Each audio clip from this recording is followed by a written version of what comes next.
क्योंकि मत्ती रचित सुसमाचार उसका 13 अध्याय निकालिए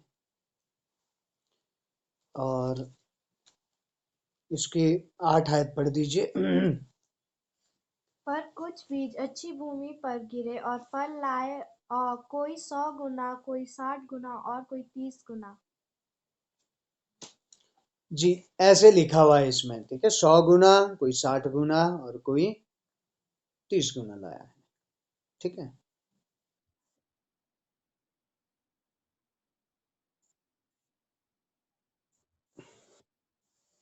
जी, इसमें एक्चुअली, इसमें क्या है ना, इसमें ज्यादा या तो वहां की भाषा के अनुसार कुछ ऐसा लिखा, या ट्रांसलेट वाले ने इस तरह से लिखा है। ये किस लिए, देखो नंबर, ये यदि हम ध्यान से देखें तो उसका मतलब सबसे पहले तो क्या है कि सबसे पहले तो परमेश्वर फल चाहता है कि हर एक आदमी 100 गुना फल लाए, है ना। हर एक आदमी 100 गुना फल लाए। जब हम फसल लगाते हैं तो फसल में हम हर समय ये सोचते हैं कि 100 गुना फल आए। जो भी कुछ काम हम करते हैं, हर एक आशीषें, जब हम प्रभु से आशीषों को एक्सपेक्ट करते हैं तो हम 20-30 थोड़ी करेंगे। हम क्या बोलते हैं, 100 गुना चाहिए मुझे प्रभु आशीष, 100 गुना। तो प्रभु भी क्या चाहता है, हम 100 गुना आशीष पाए, है ना। लेकिन फिर भी यहाँ लिखा है कोई 100 गुना लाने वाले होंगे, कोई 60 गुना लाने वाले होंगे, कोई 30 गुना। लेकिन पहली प्रायोरिटी क्या है परमेश्वर की, पहली इच्छा परमेश्वर की क्या है, हर एक जन 100 गुना फल लाए। इसलिए पहले 100 लिखा, परमेश्वर चाहता ही है कि 100 गुना लाए, ठीक है। तो वही है, कोई 100 गुना लाता है, कोई 60 गुना लाता है, कोई 30 गुना लाता है। ओके।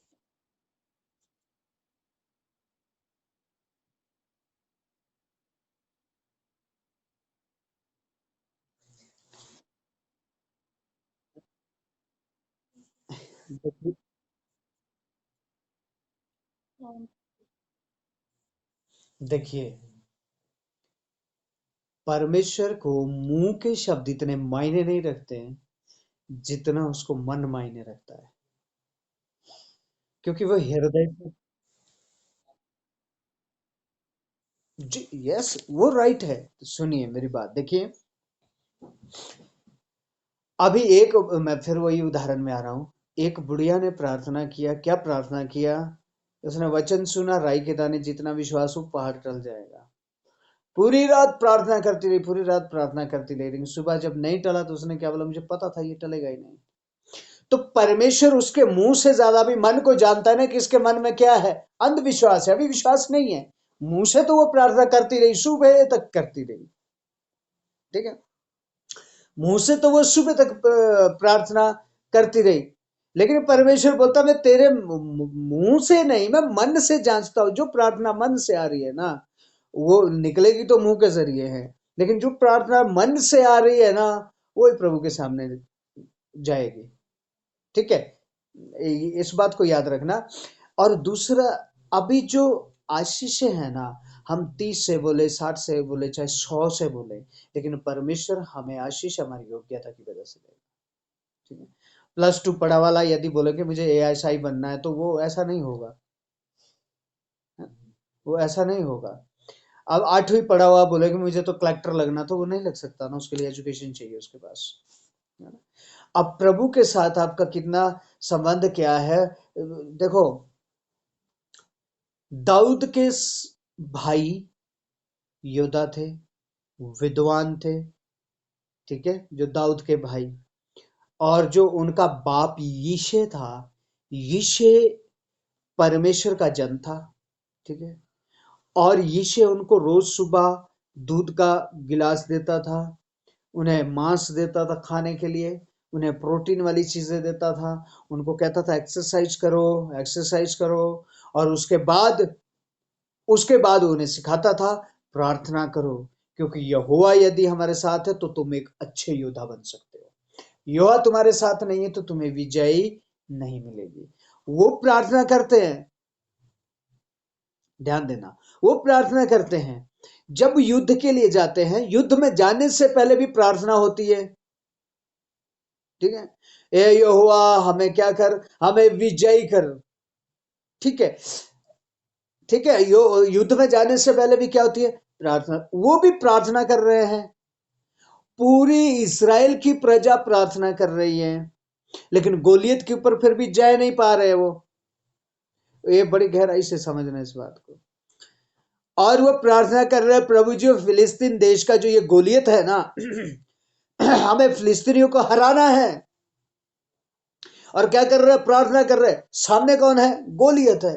वो कई दिनों से गोलियत खड़ा है, किसी की हिम्मत नहीं पड़ रही उसके पास जाने के लिए, क्योंकि 10 फुट लंबा है और किसी की हिम्मत नहीं पड़ रही है। सब लोग प्रार्थना कर रहे हैं, ठीक है। लेकिन अब याद रखे, एक आदमी और है जो ना फिलिस्तीन को जानता है, जो ना गोलियत को जानता है, जो किसी को नहीं जानता, वो भेड़ बकरियों को जानता है सिर्फ।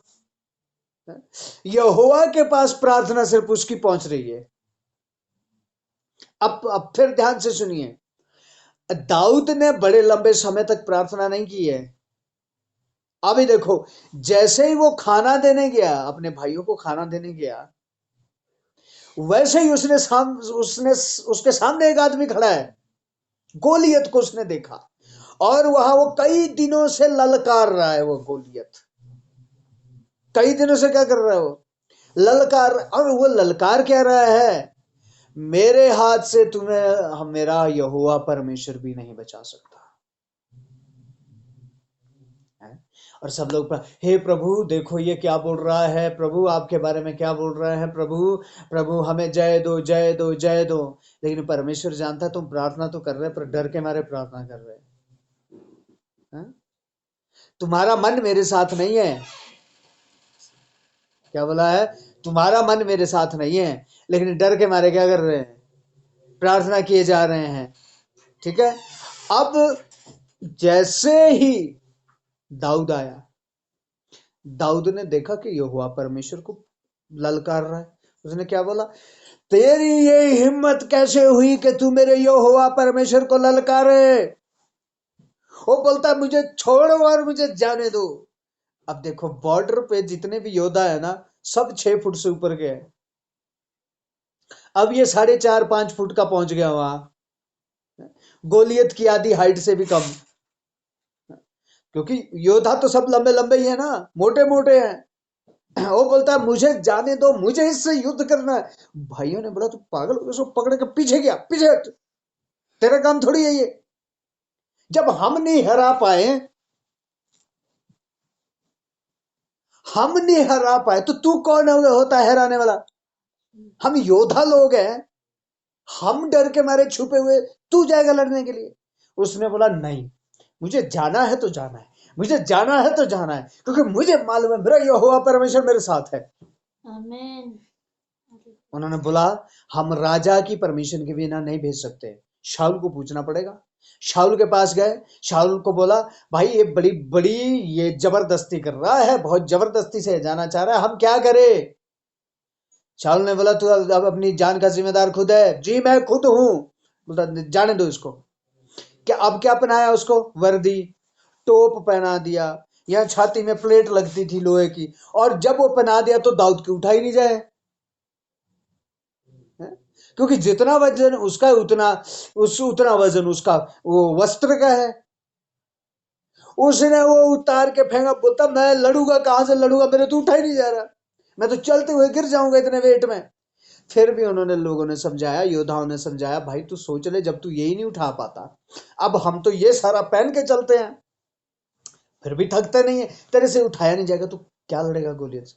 उसने एक बात कही, मेरा यहोवा परमेश्वर मेरे साथ है। इसको कहते हैं संबंध, इसको कहते हैं मन से परमेश्वर के साथ। जब हम मन से परमेश्वर के साथ है ना, तो डाउट नहीं रहेगा।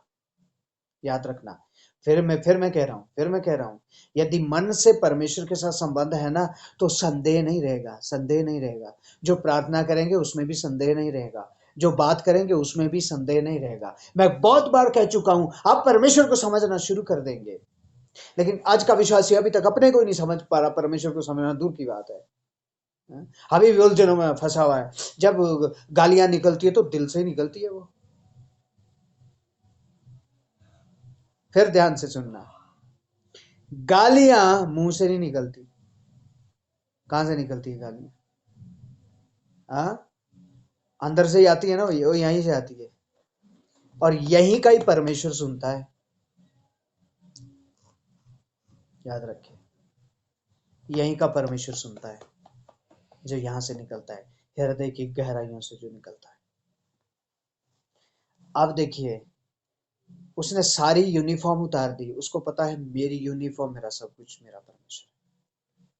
ठीक है? उठा और दौड़ा। तलवार उठाना उसके लिए दूर की बात है, उसने कभी तलवार चलाई ही नहीं है। जब उसको क्या पता तलवार पकड़ते कैसे, चलाते कैसे, मारते कैसे, उसको कुछ पता नहीं है, क्योंकि वो योद्धा नहीं है। लेकिन यो यहोवा परमेश्वर का नाम लेके हाथ में गुलेल है, गुलेल चलानी आती है उसको। क्योंकि भेड़ बकरियां जब उधर को जाती है ना, वो यो गोफन है ना, और दूसरे वाली जो घुमाने वाली होती है, एक खींचने वाली होती है, एक घुमाने वाली। वो घुमाने वाली होती थी, उसके बाद गोफन। उसको पता भेड़ बकरी उधर जाए, यहीं से गोफन से मारता था। यहां तक कि यदि भेड़ बकरियों के छोटे बच्चे हैं साथ में, और वहां से कोई गीदड़ या लोमड़ी उनको खाने आ रही है, तो यहीं से गोफन से यहां मार देगा, उसकी खोपड़ी फोड़ देता था। हाँ? वो 4.5 फुट का 5 फुट का आदमी है। एक बार उसने शेर के जबड़े को पकड़ के बीच से फाड़ दिया। सब लोग बोल रहे मजाक कर रहा है, ये फाड़ेगा जबड़ा, तुझमें ताकत है उतनी? उसने बोला मुझ में नहीं है, मेरे यहोवा परमेश्वर मेरे बाप है, और मुझे पता है वो मेरे साथ है। हालेलुया।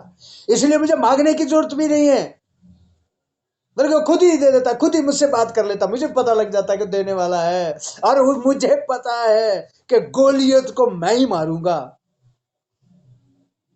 उसको कैसे पता है? क्योंकि परमेश्वर भी चाहता कि गोलियत मरे,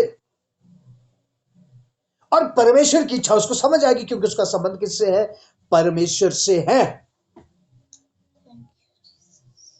हालेलुया। तो प्रभु के लोगों, हृदय का संबंध जानता है परमेश्वर। दाऊद उठा गया, आगे नदी है, 5 पत्थर लिए, एक गोफन में डाला। गोलियत कह रहा है, ये देखो किसको भेजा, किसको भेजा? बड़े बड़े तो लड़ नहीं सकते, इस बच्चे को भेजा। और वो हंस रहा है। अब ये सोच क्या रहा होगा, जितनी मेरी टांग है उतना तो दाऊद है। उसने सोचा होगा इसको मैं ऐसे ही सिर से ऐसे पकड़ूंगा, ऐसे थप्पड़ मार दूंगा लटका के। लेकिन उसने पत्थर लिया, घुमाया और मारा, गोलियत की खोपड़ी में घुस गया, गोलियत नीचे गिर गया। भय नहीं है उसके अंदर कि पूछे पीछे इसके, गोलियत के पीछे हजारों की सेना है, वो मुझे मार देगी, जी नहीं। उसको पता है मेरा बाप मेरे साथ है, ये सेना क्या बिगाड़ देगी मेरा। यहां से पत्थर गया खोपड़ी में, गोलियत गिरा, जैसे ही गिरा दौड़ के गया, उससे लंबी तो गोलियत की तलवार थी, उसने गोलियत की तलवार लेके उसी को ही उसके पेट के अंदर डाल दिया। कहां से आ गई उसके पास इतनी ताकत? क्योंकि उसका परमेश्वर उसके साथ था। हालेलुया। और उससे पहले यदि हम देखें, ठीक है, मैं इसीलिए थोड़ा सा ये इन बातों को ज्यादा लंबी ले जाता हूं, ताकि हम लोग अच्छे से समझ जाए। ठीक है, अच्छे से समझना जरूरी है। ओके। और इसलिए क्योंकि मती रचित सुसमाचार 9 अध्याय में लिखा, पाखंडियों की तरह प्रार्थना करने वाले नहीं होना। 2 घंटे प्रार्थना की, परमेश्वर के पास एक भी शब्द नहीं गया, उसका कोई फायदा नहीं। हालेलुया। समझ आ रहा है? अब देखिए, 8 भाई है वो। यीशे के कितने पुत्र है? 8 पुत्र है। अब शमूएल को क्या बोला? जा, यीशे के पुत्रों में से मैं किसी एक को मैं राजा चुनने जा रहा हूं। यीशे के घर में गया शमूएल, यीशे को बोला, अपने बेटे को बोला, परमेश्वर ने कहा कि मैं उसको राजा चुनने गया। पहला बुलाया, इतनी मोटी उसकी मसल्स, ठीक है, लंबा तगड़ा, मूछे ऐसी, योद्धा है ना। उसने बोला ये राजा जचेगा, है ना, इसके सिर पे जब मुकुट लगेगा ना, बड़ा अच्छा जचेगा ये राजा। परमेश्वर ने बोला इसको साइड कर, बाईपास कर इसको, वो मुझे नहीं चाहिए। दूसरा हेल्दी आदमी लाया, बेटा ये भी नहीं चाहिए, इसको मैं जानता ही नहीं हूं कौन है ये, ध्यान से सुनो। तीसरा आया, इसको राजा नहीं, इससे भी मेरी कोई बातचीत नहीं है, इसको भी साइड करो। चौथा, पांचवा, छठा, सातवां, वो बोलता है इन सब से मेरी कोई बातचीत नहीं है, मैं नहीं जानता इनको। तो कौन है? यीशु को पूछा, तेरे सब पुत्र आ गए। देखो, दाऊद को इस योग्य भी नहीं समझा कि उसको अभिषेक में बुलाया जाए, है ना। अपने बाकी सारे पुत्र ले आए, लेकिन इस योग्य भी नहीं समझा कि उसको भी ले आया जाए। क्या वो राजा बनेगा भेड़ बकरी, अनपढ़ आदमी। इसीलिए प्रभु के लोगों, बाइबल कहती है परमेश्वर के सामर्थी हाथ के नीचे दीनता से रहो, शिकायत मत करो। समझ आ रहा है? कैसे रहो? परमेश्वर के सामर्थी हाथ के नीचे दीनता में रहो। मुझे नहीं बनाया, मुझे ऊपर नहीं बढ़ाया, मुझे लीडर नहीं बनाया, मेरे साथ ऐसा नहीं किया, मुझे ऐसा बोला, मुझे ऐसा नहीं किया, वैसा नहीं। ये शिकायतें नहीं होनी चाहिए भाई। जब प्रभु में है, कोई बोल रहा है तू योग्य नहीं, ओके मैं योग्य नहीं, कोई बोलता नहीं है ये, ओके कोई बात नहीं है। लेकिन जो बहस करेगा, जो लड़ेगा, वो सचमुच में योग्य नहीं है, ये तो 100% बात है। लेकिन जो वहां दीन होके बैठ गया ना, याद रखना वही योग्य है। दाऊद ने एक बार नहीं बोला कि पिता, भेड़ बकरियां मैं चराता हूं, इसका मांस तो इनको खिलाता है, गाय भैंस भी मैं चराता हूं और दूध ये पीते हैं। मुझे तूने कभी नहीं बोला एक्सरसाइज कर, मुझे तूने कभी नहीं बोला तू दूध पी, मुझे तूने कभी महत्व नहीं दिया, बोला उसने कभी नहीं। वो प्रसन्न है अपने यहोवा परमेश्वर के साथ। हालेलुया। लेकिन हमें तो अभी भी चिंता है। क्या चिंता है? पास्टर ने आज उससे प्रार्थना कराई, मेरे से तो कराई नहीं है? अच्छा, ऐसे वो पास्टर ने उसके साथ बात की, मेरे से बात नहीं हुई। अच्छा, इसने उसको, उनको इज्जत की ही पड़ी है। समझ आ रहा है प्रभु के लिए? तो यो, अरे पास्टर से ही प्रसन्न कब कब तक होते रहोगे? यहोवा परमेश्वर से भी तो प्रसन्न हो जाओ, यीशु से भी प्रसन्न हो जाओ, उससे प्रसन्नता लो। पास्टर से क्या प्रसन्नता है ना। हमारा वचन भी आज का कुछ इसी तरह का था, ठीक है, हमारा वचन भी कुछ इसी तरह का था। तो इसका मतलब क्या है? उसको योग्य ही नहीं समझा, उस लायक भी, उस लायक समझा ही नहीं। अब हाँ बोलते हैं एक बचा हुआ तो है, वो तो ग्वाला है, वो भेड़ बकरियां चराने, उसको बुला के क्या करना। परमेश्वर ने यीशु को बोला, उसी को ही तो मैं जानता हूँ भाई, उसी को लाओ, वही मुझे चाहिए, ये नहीं चाहिए मुझे ये लोग। मुझे कौन चाहिए? वही मुझे चाहिए। और जैसे ही वो आया, और परमेश्वर ने कहा ये अगला इस्राएल का राजा है। दीन बनेंगे क्या? दीन तो बनना पड़ेगा, नम्र तो बनना पड़ेगा। पिछले दिनों में हम सीख रहे थे, क्या सीखा था? जो दीन और नम्र बनेगा। समझ आ रहा है? हमें दीनता नम्रता है ही नहीं है। हालेलुया। अभी समझ आ रहा है? हम 100 गुना बोले, 60 गुना बोले, 30 गुना बोले, उसको उसका कोई मतलब नहीं है, है ना। हम 100 से शुरू करें चाहे 30 से शुरू करें, क्योंकि परमेश्वर ने देना मेरी योग्यता के अनुसार है, ठीक है। यदि मैं योग्य ही नहीं हूं, मेरा कोई संबंध परमेश्वर से नहीं है, ना मेरी प्रार्थना उधर जाती है ना नीचे आती, तो मैं तो 1000 गुना भी बोल लूं, कोई फायदा नहीं है। दाऊद का संबंध परमेश्वर से था। फिर सुनिए, फिर ध्यान से सुनिए प्रभु के लोगों, परमेश्वर 150 से मतलब नहीं है। देखिए, दाऊद का संबंध किससे था? परमेश्वर से था। लेकिन दिक्कत क्या है? परमेश्वर चाह रहा है कि दाऊद को मैं कुछ दूं, लेकिन दाऊद मांगता ही नहीं है,